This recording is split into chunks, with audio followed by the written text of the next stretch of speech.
There's a new number one as Oklahoma and Texas head into the first SEC Red River Rivalry. You know we're going to have a lot to say about that feud. Plus, the drama in the polls continues with 5 of the top 11 toppling. And we're going to take a look at Ohio State and Oregon as number 2 heads west to visit number 3. Get ready, because the breakdown starts now.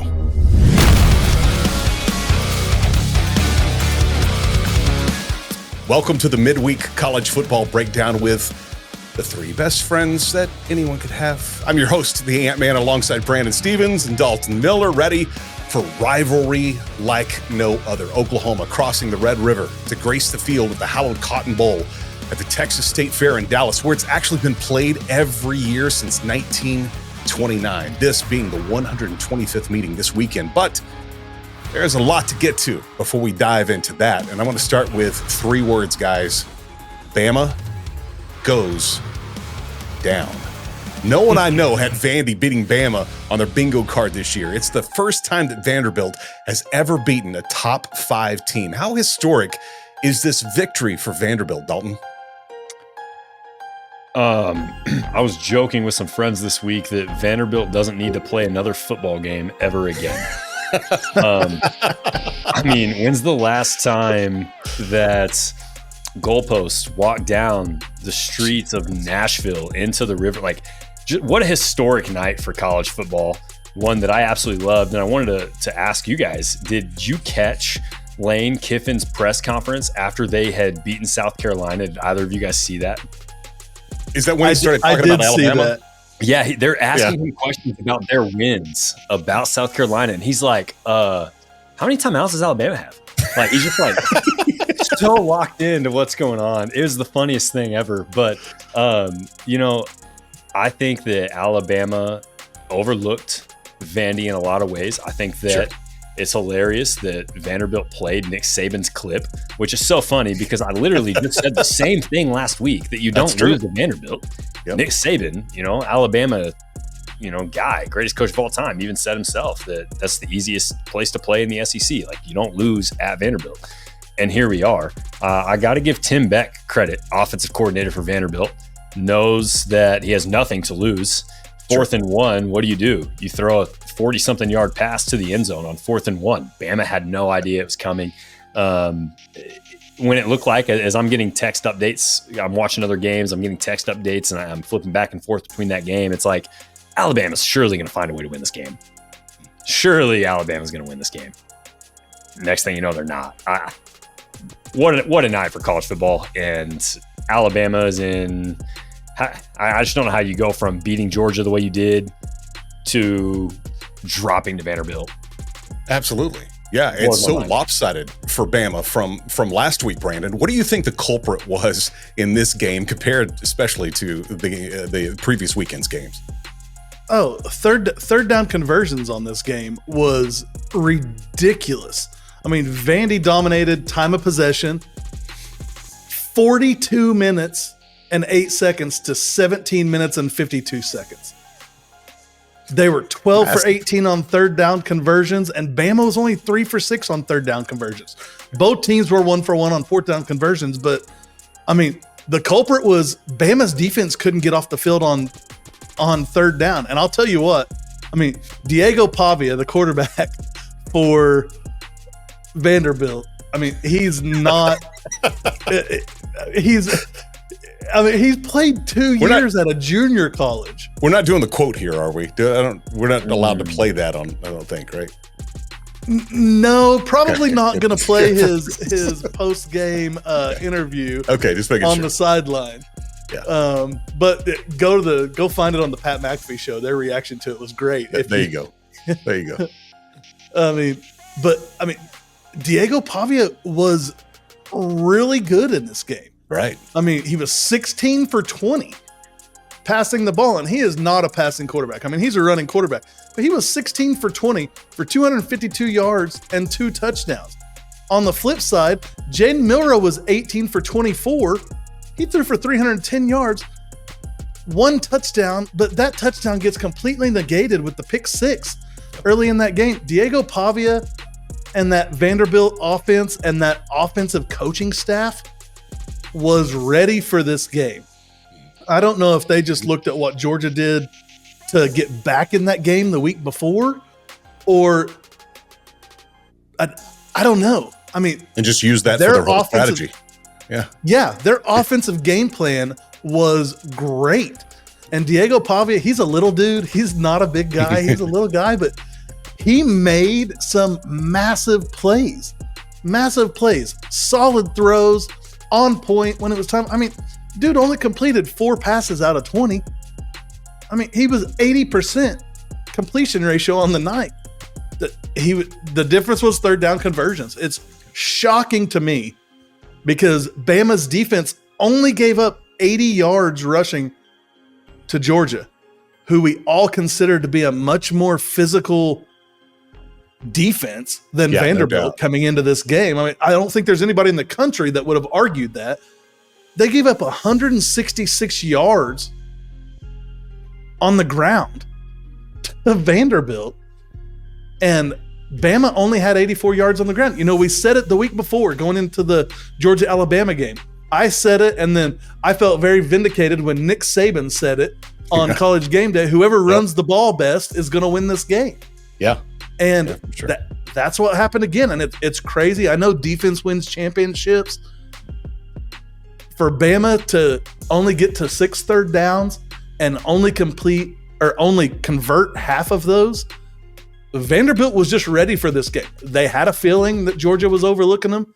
They were just ready for this game, and they came in firing on all cylinders. That game and many others really affected the top 10, so let's jump into that. Big drama there with all those upsets this past weekend. As I mentioned at the top, 5 of the top 11 lose. That really shakes things up. How do you feel about where things landed after the dust settled there, B? I mean, I think they landed about where I expected them to. I mean, USC is the only team that dropped all the way out of the top 25. Yeah. I mean, this is their second loss. I mean, Missouri, Michigan, and USC, I really think they're just overrated. Yeah. And I feel like it took a little while for the pollsters to see it, but now the pollsters see it too. The guys that vote every week in this AP poll have seen it. They all drop down in the polls. I think it's crazy. And the thing that kills me is going into this week, I had told my wife, I was like, okay, babe, there's not very many games I'm going to need to watch this week. So if we need to go run some errands or do something on Saturday, that's fine. Well, she decided, no, we'll go run our errands and stuff on Sunday. No big deal. And so we watched games, and I was tuned in like a racehorse with blinders to all these games, and a game in every slot was just great. I think it all plays out about where I expected it to play out. I honestly didn't expect USC to drop all the way out, but I mean, I'm glad they did. Right. Dalton, I'll ask you the same question because, I mean, a lot of speculation and controversy of even having a preseason, top 25, which a lot of these guys really just landed there based on the reputation that they had the week before, or the year before. How are you feeling about where things shook out after the losses this past weekend? Honestly, I'd have been okay with Missouri dropping out because, like you just mentioned, the reason they were ranked so high was what they did last year, the body of work they did, which again they had a good season for Missouri, but then this year the speculation was that they will be the most improved team in the SEC, and we're not seeing that. Right. We haven't seen it yet. I mean, they really struggled against Boston College, who I think is a decent ACC team. Then they struggle at home to Vanderbilt, who now beats Bama. But honestly, if Vanderbilt goes and doesn't win another game this year, what does that tell us about how good Missouri actually is? That's what we talk about this in our text group. Sure. Is that it's just crazy how much better, or what makes college football so special, and it's from weekends like last weekend, and the one we have coming up, especially being Oklahoma fans. But that is one of the big things. B, you got something? Yeah, Dalton and I talked about this earlier, and to me, it's crazy because I thought when NIL all started breaking out that all of these mid-tier teams that are like in the middle of mid-tier were just going to disappear. I think most people thought that, Yeah. When all this NIL stuff started going big, like the big schools with money are going to be able to, come out and really take all of the players. And I think it's been absolutely the opposite because you think about it, and these teams aren't like these big teams aren't getting all the players. Some of these players are going to, not necessarily a Vanderbilt. I was going to say Vanderbilt, but nobody's going to Vanderbilt. I mean, but a lot of these players are going to these mid-tier teams because they can get paid there because nobody else is.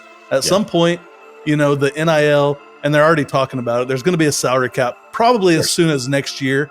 There's going to be a salary cap, and these, rich schools like Texas and Notre Dame aren't going to be able to have, $25 million NIL budgets that they can go out and get people.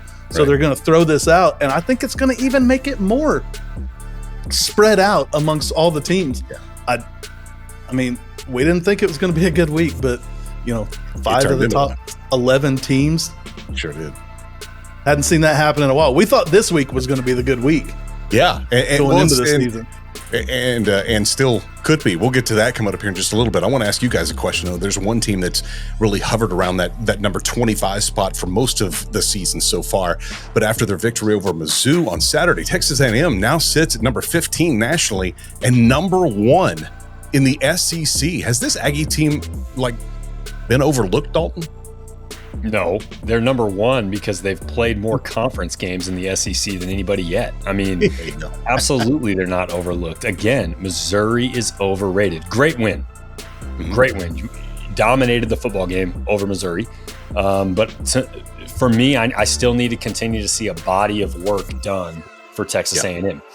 I don't think that their schedule yet is enough for me to say, the teams that they've beaten, they're in the number 1 spot for sure. They're in the number 1 spot because they have 3 wins in the SEC, whereas teams don't have that opportunity yet. So it'll even out, it'll level out. Texas A&M,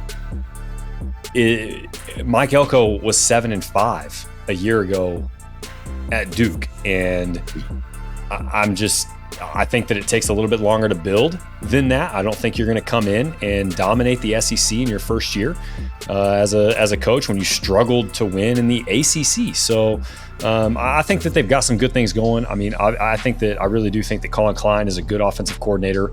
He was a good quarterback. He's been an offensive coordinator in the Big 12. I think he's good. But again, Texas A&M, they jumped a little more than I thought they should, especially knowing that Missouri is going to continue to struggle. I think Missouri's just not a good football team right now. I don't think. I mean, that's just my opinion.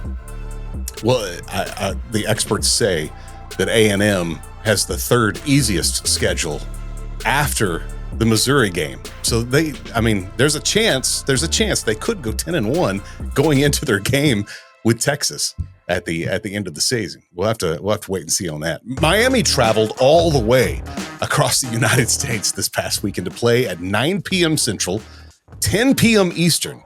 That was their game against Cal. First, I think that's just absolutely insane that they made them play so late, and Cal could just kick back and relax. But it didn't pay off for them. I know you guys had some feelings about the officiating the last few weeks. Do you feel that without those crucial calls or maybe lack thereof, that is what is floating Miami right now at the moment? B, I'm going to start with you. Man, I think it is. I really think they could have lost their last 2 games. There were some crazy overturned calls in both of those games when it went to replay that Miami came out on the top side of. I really think that Miami could very easily be 3-2 right now. I don't think they can continue doing this. I know the ACC isn't strong, but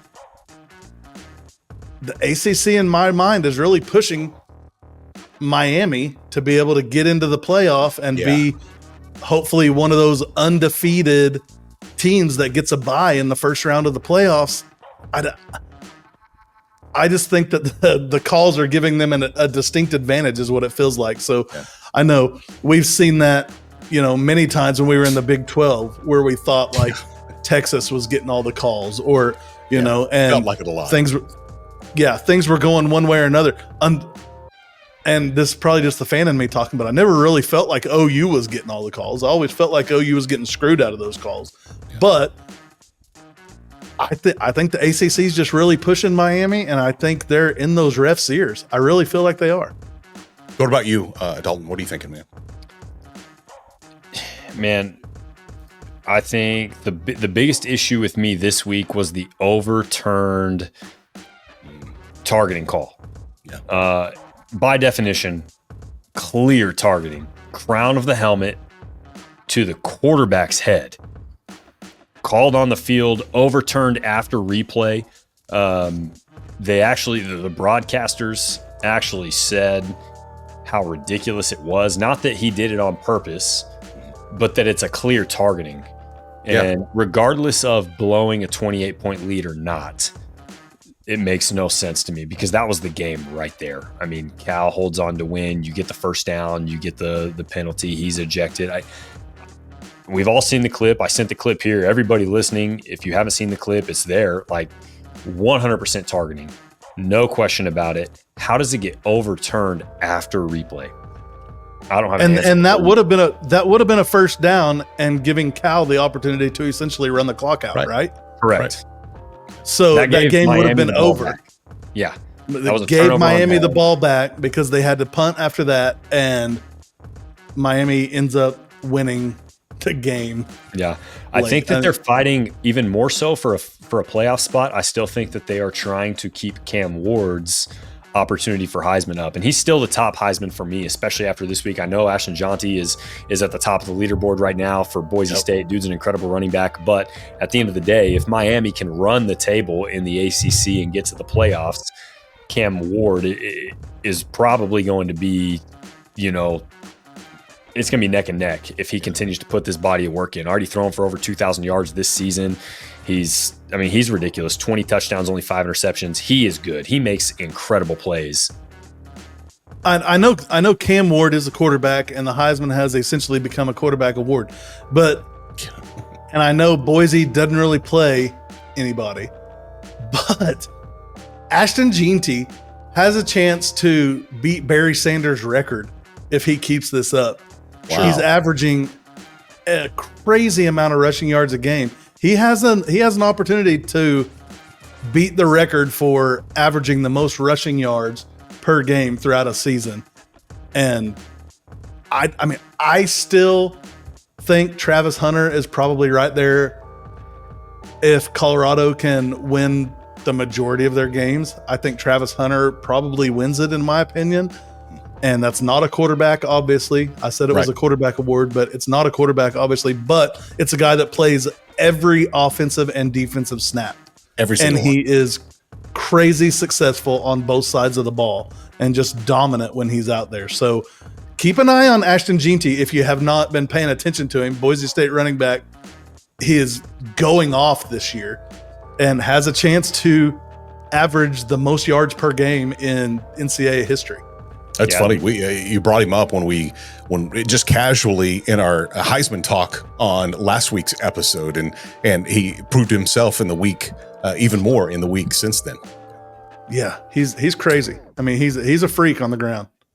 The Buckeyes they're headed west this weekend. Not nearly the travel day that Miami had, and a game that's not nearly as late. 6:30 Central on NBC, and they're headed out to take on the Oregon Ducks with Dylan Gabriel at the wheel. Did you guys expect the Oregon program to be as well balanced as they seem to be so far this season? Dalton, I'll start with you.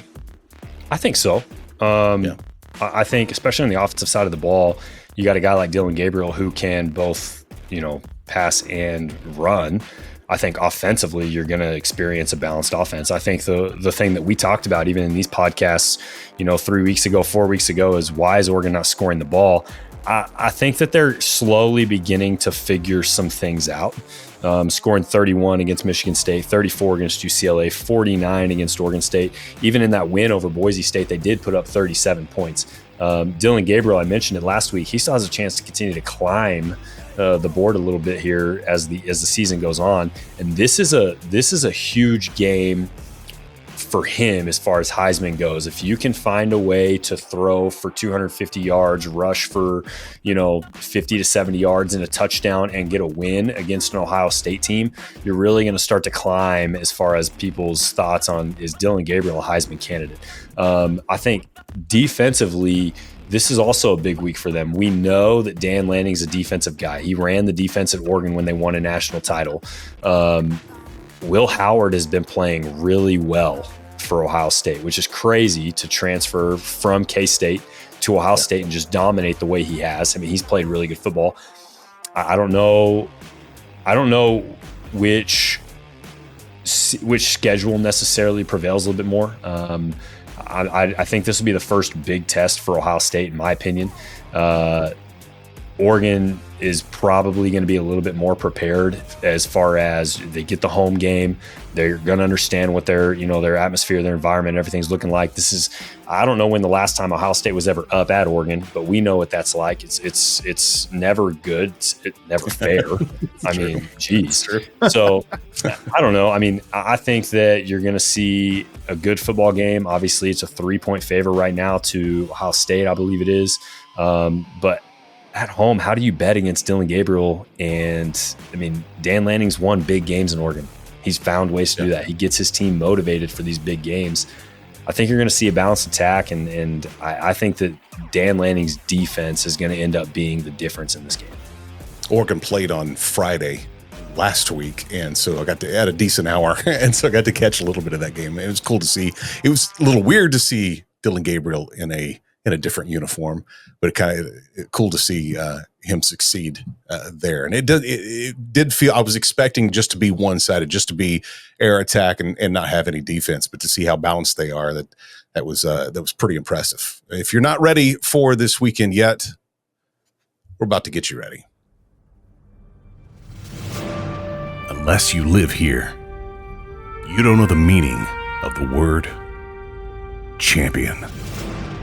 Unless you live here, you won't understand that the colors of pride and tradition are crimson and cream.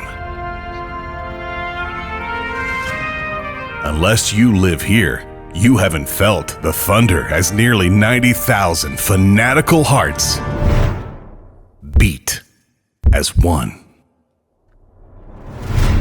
Unless you live here, you've never crossed the Red River to bring home the victory.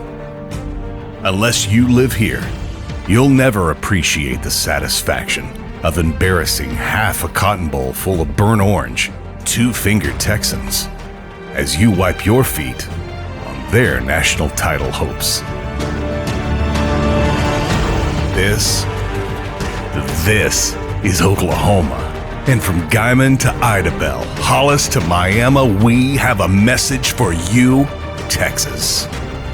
We're coming out of the north, like double-aught buck from a 12-gauge. And at the end of the day, when you're walking in shame back to your locker room, we'll be kicking back with a cold one as the steam rises off a hot, fresh Bevo burger that's drenched in good old JR's barbecue sauce. Unless you live here, you'll never know what it's like to be a Sooner.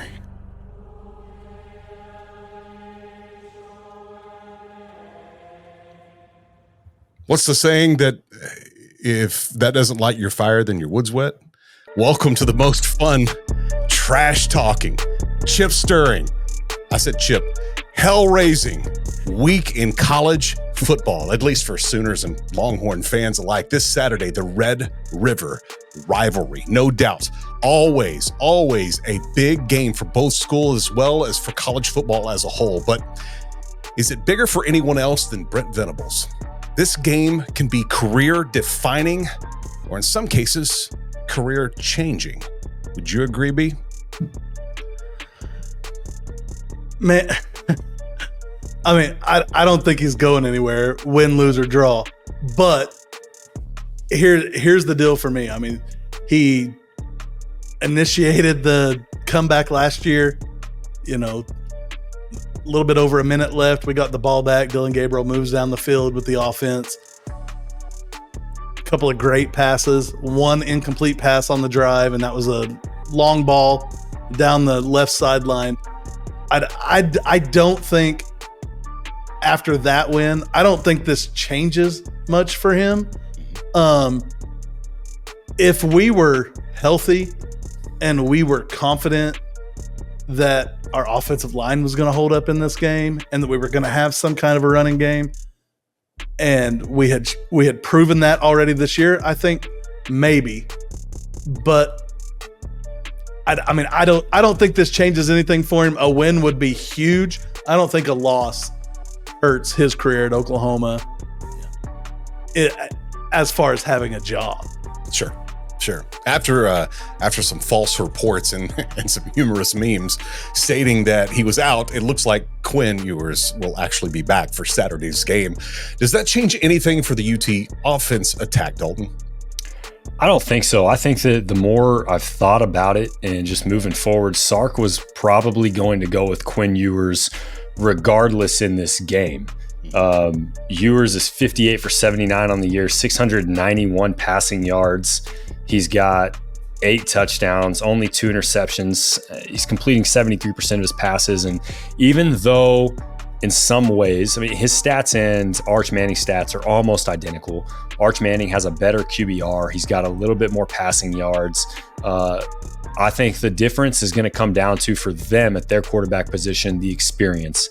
Not only has Quinn Ewers played in this game, but he's won this game once. This will be his 3rd time being part of it.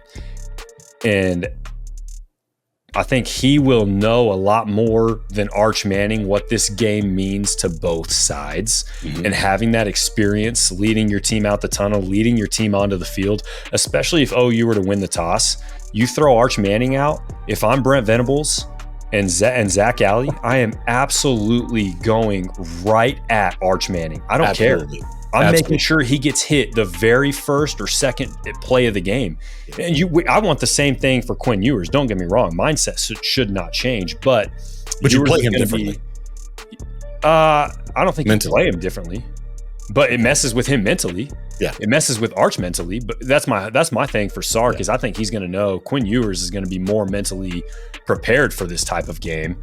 And if something were to happen and Ewers gets hurt again or can't play, Manning's now going to have a chance to just take everything in and to watch things early before stepping onto the field. And that makes a big difference. Would Caleb Williams a few years ago have played the same he did if he didn't watch things play out early in OU Texas? I don't know. I can't tell you. He played as free as you could possibly play down 28-7. So that's my whole thing. Quinn Ewers, his stats and Arch Manning's stats are neck and neck. I think you go with experience, and I think Oklahoma still has to go right at him. Well, Texas has a solid ground attack of almost 200 yards rushing per game. They throw for 513 yards per game. But I was going to say that 2 of those 4 games is with a completely different quarterback, but you just share the stats. They're virtually identical. How difficult is this matchup for the Oklahoma defense, and what areas do they really need to watch, especially earlier on in the game, Brandon?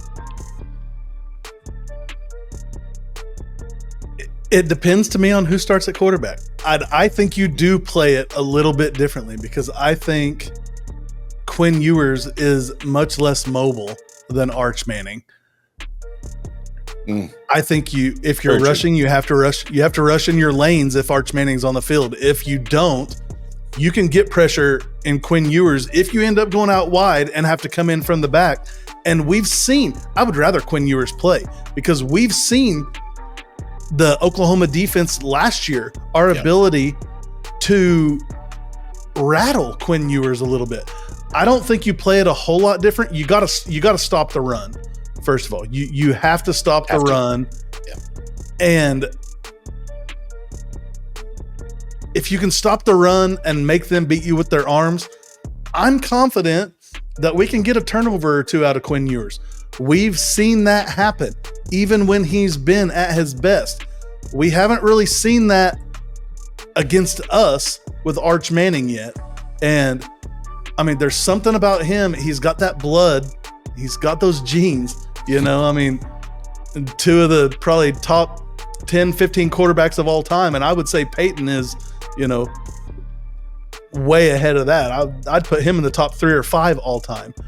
And even though Eli has more Super Bowls, but he's got those genes rushing through him. I don't think the defense has to play a whole lot different. You just have to be mindful of which quarterback's on the field. Don't kid yourself. I think even if Quinn Ewers starts, I would expect to see a package or two with Arch Manning in the game, especially after listening to some of the talk from media availability last night and from the press conference today. Yeah. We're expecting Arch Manning to get into the game at some point. Yeah. Maybe goal line situations where he's a little bit more mobile than Quinn and can maybe make somebody miss in the open field if they roll him out. Defense doesn't have to play a whole lot different, except they have to just be aware of what quarterback is in the game. Yeah, very true. And speaking of quarterbacks, first true freshman to start for Oklahoma in the Red River Rivalry since Troy Aikman. What are we hoping for Hawkins early on in this game? Dalton, I'll start with you. Got to let him make some quick throws early. He's gonna have to be part of the run game. Like, there's no question about it. It has to be part of the run game. But again, I feel this way a little bit about what I said about Arch. He's gonna have emotions. He's gonna have nerves coming out early, and so we've just got to be able to. I think it's a little bit more important on Seth Littrell than it is Michael Hawkins. Put Michael Hawkins in a position to be successful on our first and second drive, to get a couple first downs, to allow himself to get a rhythm, to be comfortable in the environment, especially if he's playing on the Texas side of the field. That makes a huge difference in that stadium. I want to see some quick throws. I want to let. I don't know, they mentioned that there's going to finally be a package for Jacoby Johnson. I don't know what that looks like necessarily, but, that'd be cool. Against Auburn, 2 passes quickly to Brennan Thompson, catches it right at the line of scrimmage, explodes for 15 yards on both of them. Those can be extensions of the run game, and I want to see some quick slants, some quick outs, some quick hitters to let him make some throws and get some confidence early in this game. That being said, we've also got to let him take a shot. I think that he has that moxie about him. We've got to let him try. You're not going to beat Texas if you play conservative the entire game. You've got to let him go. You got to let him play. Just get him comfortable, make sure he feels good, make sure he knows the game plan, and then let him go. Yeah, this is definitely not a game to play anything safe. Now, you don't want to play reckless. We did that 2 years ago and lost 49-0 for a reason. Exactly. Absolutely. I mean, we didn't have a quarterback in that game. But we didn't try to use a quarterback in that game. Yeah, we didn't. We went total tight end, student body right. Eric Gray threw more passes than our quarterback. Yeah, that was horrible. There's an impression that if you only consume mainstream sports media, that Texas is just years ahead of this Oklahoma football team. How true is that, B? I mean, prove it. You have your chance to prove it this weekend. I think it's an absolute joke. I think Texas is one of the darlings of the NCAA. They have a lot of money. They have a lot of They do have tradition. They have a championship more recent than we do. 2005 with Vince Young. Ours is 2000. I get it. But I don't think they're that much. I don't feel like they're that far ahead of us. Yeah. I mean, I think in the last 2 years, we've made crazy strides, especially on defense.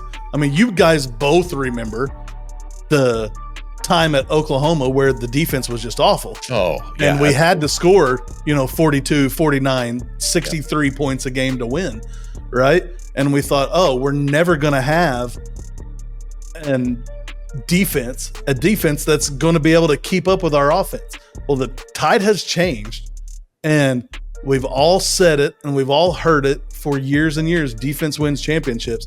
Our defense, I'll put them right up there, in the top 10, 15 in the country right now at showing up. Like, they seem to show up. They showed up in the big game, obviously 2 weeks ago at Auburn, where, I'll put the blame, 50% on Auburn for throwing the ball on 3rd and 4 when they could have just ran it. Instead, they throw it, and they throw it right to Kip Lewis, and he has the Kip 6. That's what we're going to call it from this day forward. It's going to be known as the Kip 6. He has the kip six, takes it all the way back, and he's amazing. Texas isn't that far ahead of us. They like to believe they are. But the Red River still runs red. And we're the only ones that have to cross it and see it to get to this game. Texas is in for a bigger fight than they think they are. And Texas is in for a bigger fight than anybody in the country thinks they are. Yep. Can I add to that? Of course. Please. Because here's the deal. I've done nothing but listen to sports media. And Josh Pate, I sent you guys that video. He's the first one in the media to come out and talk about this gap and why. He mentioned it straight up, word for word, quote unquote. There is a Texas bias for whatever reason in the NCAA. Sure is. Here's the deal.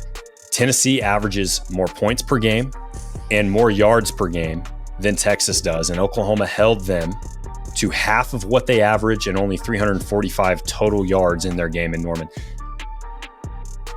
Who has Texas played? The Michigan win is not going to be a good win. Yep. Nobody with an offense. You're averaging a ton of points and a ton of yards because you've played nobody. You played Mississippi State in the SEC, the worst team currently in the SEC, because Vanderbilt just beat Bama. You realize that, Texas. You're talking about an offense that has not had any type of challenges. So why is there such a gap? I get that Oklahoma's offense isn't where anybody wants it to be right now, but I agree with Unc on this. Our defense is seriously a top 10 defense, still number 6 in turnover margin, or top 7 in scoring defense still in the nation. Like, this defense, if they will come out and play aggressive, they have a chance to own this game. And we have to get pressure. Yeah. Big key of emphasis for me, especially, is third down. Be aggressive. Be aggressive on third downs. Obviously, so far this year on third downs, we have played a different set defense than we have on first and second down. First and second down, we get somebody into a 3rd and 12 or a 3rd and 8, and then we rush 3, drop 8, and we play this zone that you got to play the same defense on all 3 downs. And you've got to get pressure no matter what. There's a chance we get Deshaun McCullough back this week. It sounds like he's going to play. So he's going to be probably popped into that cheetah position for Oklahoma a little bit. And I expect him to have an effect on this game. I expect him to be I was going to say headhunter, but that's the wrong type of word. In 2024 it is. We know. Yeah. But I expect them to be aggressive with Deshaun McCullough, especially if Quinn's in the pocket. Because if Quinn is standing in the pocket, if we do a half-second, 1-second delayed blitz with that cheetah, let everybody get engaged on the offensive line to somebody on the defense and rush Deshaun McCullough or rush whoever's in that cheetah spot into the backfield, Quinn's going to have to make some choices. And we've seen when Quinn goes to make those choices, there's a lot of times that against Oklahoma, he hasn't made the right choice. He throws some interceptions to us. He's going to give us the ball a couple times if we continue to get pressure, but it has to be the same on first, second, and third down. Yeah. He may be feeling better. Quinn Ewers may be feeling better. He may be healed. The thing is everybody feels good until they get hit in the mouth. He has not been hit. Yeah, and I mean he's been out for 3 games, 4 weeks though. Yep. He's been out for 4 weeks. He sat for a month. He sat out for a month. So I'm not saying that he wasn't in the gym, he wasn't doing his workout. Sure. But there's a difference in big time game speed and working out in the gym. Yeah. Like, he's got a very good chance to come back and be rusty. And if he shows up any rust in this game, expect him to be pulled. I would if I was them. If he shows up rusty and he's not hitting his throws or he's not making quick decisions, he's not putting the ball where it needs to be, expect Arch Manning to be in this game. He is going to play regardless, even if Quinn is on his game. They're going to have packages for him. But we cannot sit back and think, we got Quinn Ewers. And because if he stutters at all in this game, Arch Manning's right behind him, and we're going to end up with a Jackson Arnold MHJ situation there. And I mean, if you have two quarterbacks, how many quarterbacks do you have? Zero. If you have two quarterbacks, you have zero quarterbacks, because one of them is always looking over the other one's shoulder, just ready to step in and take charge. And the one whose shoulder's being looked over is always looking back, trying to figure out if that guy's right behind him. So I hope it's Quinn Ewers. I said that earlier. I hope it's Quinn Ewers, because we have shown the propensity to rattle him a little bit. It's a big deal. Happens, go ahead. Sorry. Well, if it happens and we rattle him, we're not going to rattle him very much before they put Arch in. Yeah. It's a big deal when you can get a Longhorn to admit that they are starting to see the media bias. And I'm married to a Longhorn, and I showed her a few things. She was like, yeah, it does feel a little lopsided. Like, yes, it does feel a little lopsided. Welcome to our world. If you don't follow us on Instagram, I'd encourage you to, especially if you're excited about this weekend like we are on Instagram. It is MWCF Breakdown. MWCF Breakdown. Follow us there, because we're going to be going live before the game on Saturday. I know you guys are hanging out watching the game together, hanging out at Dalton's house. I will be in Texas with my Longhorn wife. She hasn't even bought a new shirt for this year either, so I don't know how big of a fan she really is. But we'll be watching the game from here, but we'll all jump on together and do a live on our Instagram this Saturday morning before the OU Texas game. So make sure you follow us, MWCF Breakdown, and you'll get a notification when we go live, and you come hang out with us. You can ask questions there and talk with us and all that fun stuff too. So if you're just listening, know that you can go to YouTube. Yeah. And you can actually watch visuals of this video, of this podcast. You can actually see, well, mine and Dalton's ugly faces and Anthony's cute little face with his beard.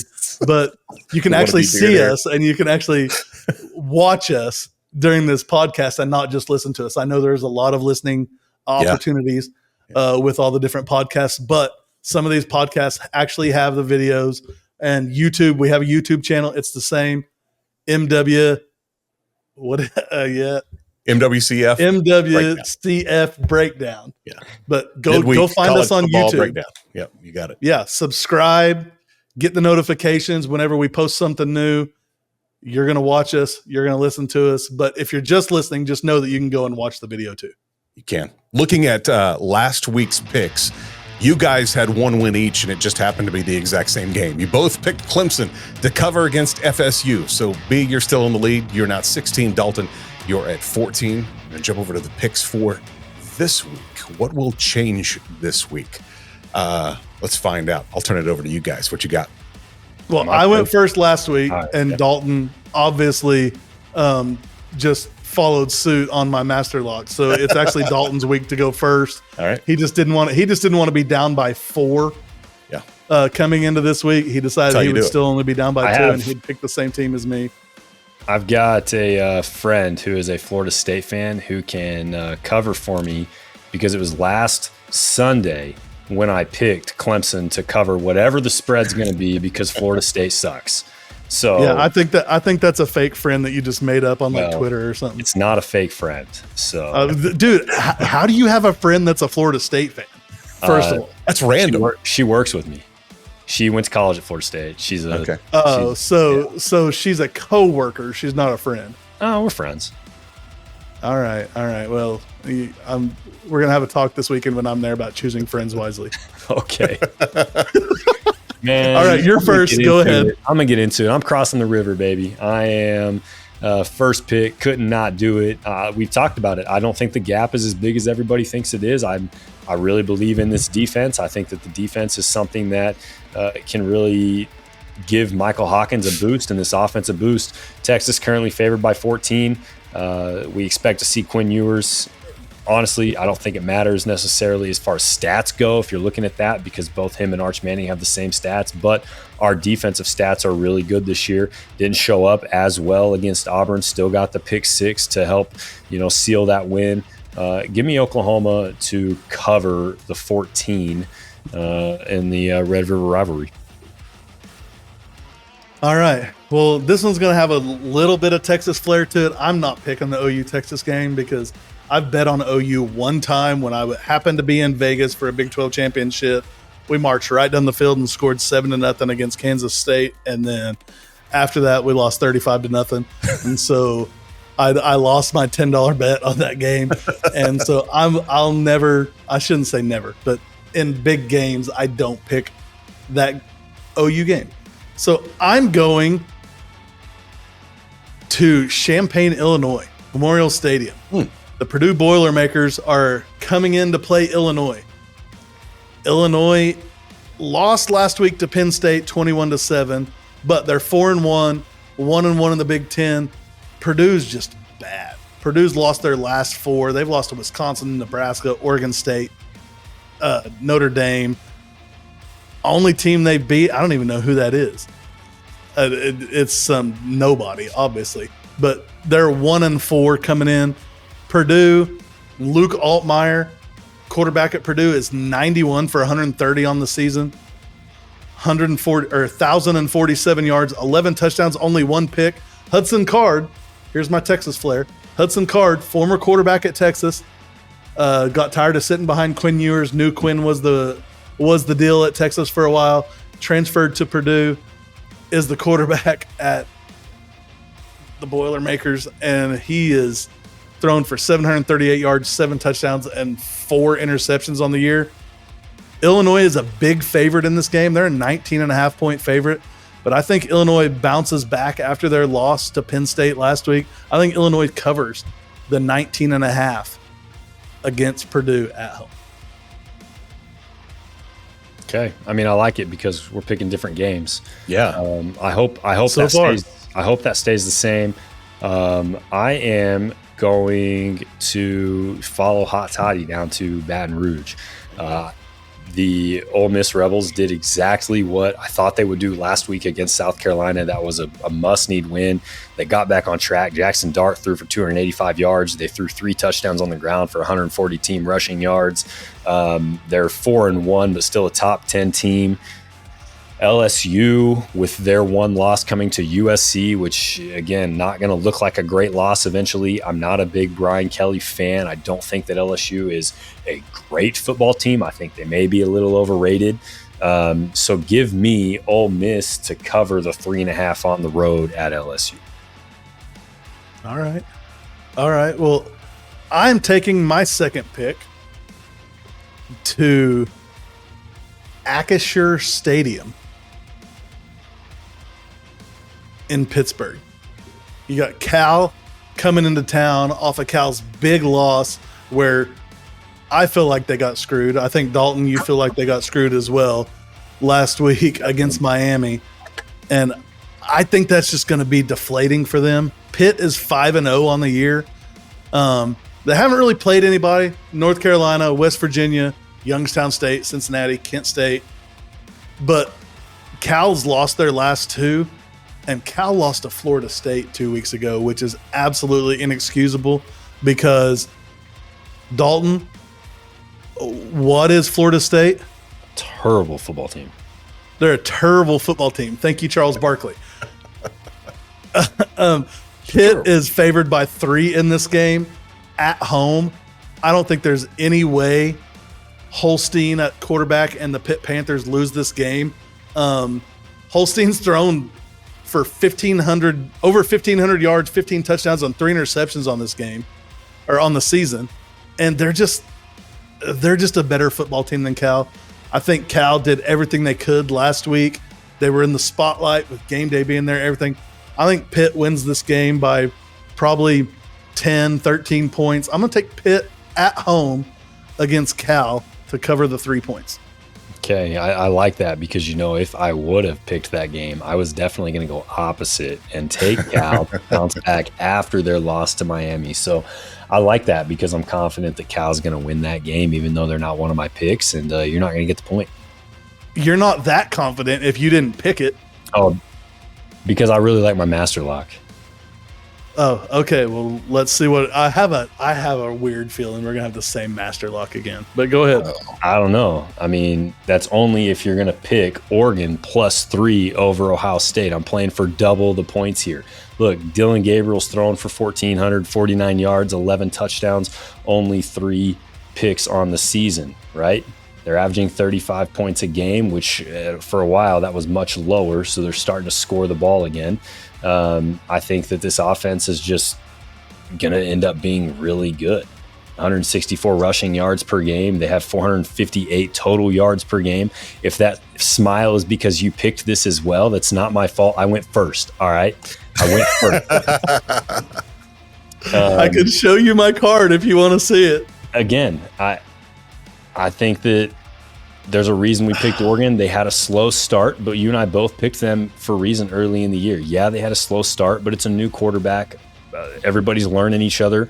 It's going to take some time to get together. Will Howard, on the other hand, thrown for 1,200 yards and 12 touchdowns and 3 picks. So stats are somewhat similar, but Dylan Gabriel's winning as far as those go. I'm going to lean on Dan Lanning in this game against Ohio State. I think that both offenses have a chance to produce, but Oregon's going to get a few more stops than Ohio State's going to get, and that's going to be the difference in the ballgame. I agree. It's my pick. I did it to you this week. You did it to me last week, but it is definitely my pick. My one trepidation with this, and I'm just thrilled that you picked this, because if one of us loses, we both lose. My one trepidation with this is Ohio State hadn't really played anybody yet, but Ohio State has the #1 defense in the country in points per game. They're only giving up 6.8 points per game. I don't think they've played anybody with an offense or a quarterback like Dylan Gabriel yet. Like you said, and this is all in my notes too, but like you said, anybody. Their stats are eerily similar. Will Howard and Dylan Gabriel's stats are eerily similar. Will Howard's thrown for 201 less yards, thrown one more touchdown. But I think the difference to me is the running attack. Jordan James for Oregon, he is averaging 6.8 yards a carry. And Quinshaw Junkins is a great quarterback, is a great running back, but he's not averaging as much on the ground. Like I said, I've said this many times. I'm going to say it many more times in this podcast season. The running game, the team that runs the ball the best, I think is going to win, because I think the quarterbacks cancel each other out. I do think Dylan Gabriel is a better quarterback than Will Howard, but production-wise, I feel like they cancel each other out. Quinshaw Junkins is only averaging 5.8 yards a carry on the season. He has 0 touchdowns so far on the season. I think Oregon at home, playing in Eugene, even though they're the 3rd-ranked team, whatever, I think Oregon actually wins this game straight up. I think we're both going to end up getting 2 points. I hope we don't both lose both of our other games and just equal out. Boy, wait till I get there on Friday. Wait till I get there on Friday. I got something for you. I actually got 2 because they were buy one get one free at Target, but I can't show you that right now. I don't know what that means.